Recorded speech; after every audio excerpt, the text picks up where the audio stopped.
एक लक्षात घ्या, अजित पवारांचा अपघात हा नक्कीच संशयास्पद आहे आणि रोहित पवार हे फक्त राजकीय नेते नसून रोहित पवार हे त्यांच्या कुटुंबाचे महत्त्वाचे घटक आहेत. ते विधिमंडळाचे सदस्य आहेत.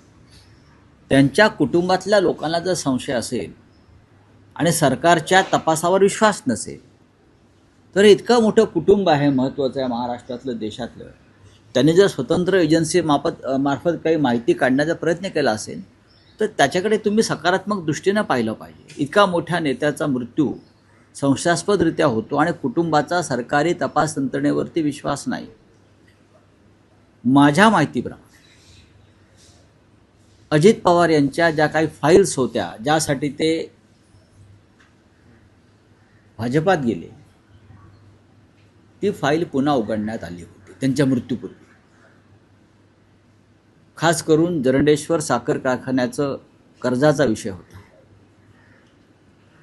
ती फाईल इथून अमित शहांकडे गेली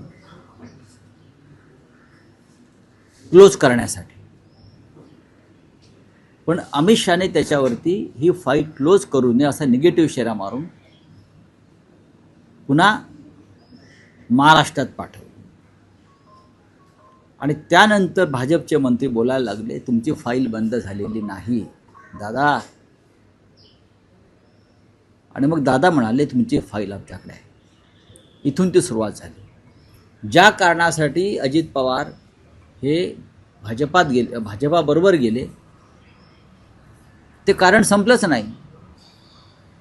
त्याच्यामुळे दादांनी मागे फिरण्याचा जो एक पुनर्विचार सुरू केला, तिथून या सगळ्या रहस्यमय घडामोडींना सुरुवात झाली. अमित शहाने ती फाईल बंद करण्यास नकार दिला. आपण जर कोणाला मिळाली तर त्या फाईलची शेरे जाऊन पाहू शकता. खास करून जरंडेश्वर साखर कारखान्याची जी फाईल आहे, जे जो कर्जाचा विषय आहे, त्या संदर्भातला वित्तीय संस्थांचा, त्यात घोटाळा झाल्यामुळे जरंडेश्वरची संपत्ती जप्त करण्यात आली होती दादांची वेळी. पण ती फाईल अचानक उघडण्यात आली आणि केंद्रीय सहकार मंत्र्यांनी ती चौकशी थांबवू नये, फाईल क्लोज करू नये, अशा प्रकारचा शेरा मारून ती फाईल महाराष्ट्रात पाठवली. आणि त्यानंतर महाराष्ट्रात गेल्या 3 महिन्यापासून दादा विरुद्ध भाजपा हे सुरू झालं.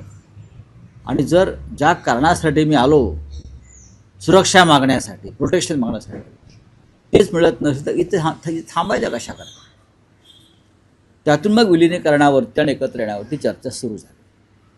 हा विषय एवढाच आहे आणि माझ्याकडे एवढीच माहिती. मुंडवा जमीन घोटाळा प्रकरणामध्ये पाच पवारांचा कुठलाही थेट संबंध नाही. खारगे समितीचा अहवाल बावनकुळेंपुढे सादर झाला आहे आणि व्यवहारासाठी मदत केलेल्या 2 अधिकाऱ्यांवर मात्र कारवाईची शिफारस केली. बघा, अद्याप हा अधिकृतपणे अहवाल समोर आलेला नाही. या जरतरच्या बातम्या आणि सूत्रांच्या बातम्या,